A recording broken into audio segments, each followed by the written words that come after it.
How long will you straddle the issue? How long will you be a fence sitter? Those are words that come from Elijah the prophet, spoken to all the children of Israel and the prophets assembled on Mount Carmel, and especially those who have veered away to worship other gods. During the time of our self-quarantine here at the seminary, one of our seminarians, Eric, shared with us a beautiful video. It's actually 8 installments of a television show called The Chosen, and it's clearly about Jesus. And as he, both before he begins his public ministry and as he begins his public ministry, he is in fact inviting people to join him, the likes of Mary Magdalene and Peter and James and John and all the prophets. It's a beautiful progression story. But you find it interesting to note that the main character of the story in the 8 sessions that have been already televised is Nicodemus.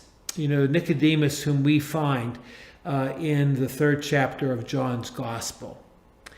And the name of fence sitter would certainly apply to Nicodemus. We know that in that portion of John 3, Nicodemus is really coming at night, fearful of his political counterparts, wanting to know a little bit more about Jesus. And in the film The Chosen, Nicodemus is continue to search, and you see this searching all the way along the line. And even the account of when Nicodemus meets Jesus, it's a very powerful scene where Nicodemus emotionally is able to receive the Lord, but when it comes time to following him at that point, he still does not have it. He still is sitting on the fence. Yet we know in the very closing of St. John's Gospel, as Jesus is taken down from the cross, Nicodemus is there, and we can only assume he's got off the fence and really has come to follow the Lord. I share that particular reflection on this one line from the 1st book of Kings, because maybe there are times in your life and mine when we're sitting on the fence. You know, when we're not exactly sure whether Jesus is with us or not. Or certainly all of us have those experiences where we know people. Maybe it's your son or your daughter, or maybe it's your mother or father, a friend, a co-worker, somebody, you know, who has, like the early Israelites, gone off away from the Lord. And your heart and mind is breaking because of that relationship that no longer exists.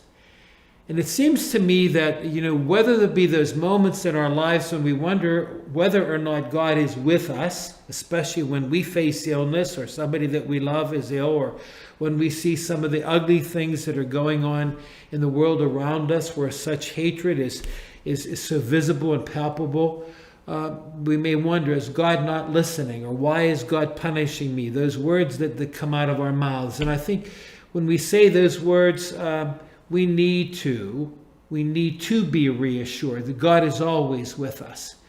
And especially as we're praying for ourselves or for other people, it's important for us to do what Elijah did in today's first reading. He prayed for those people who had turned their backs on God, and God heard their prayer.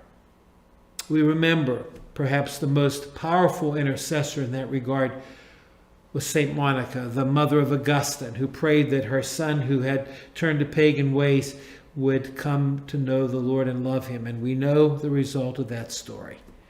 And so I'd like to suggest, inspired by God through the lips of the prophet Elijah, if there's somebody in your life that has caused you anxiety, somebody who has given up on God, or somebody whose lives have gone the wrong way, today is a good day for us to be reminded how much we need to pray for them.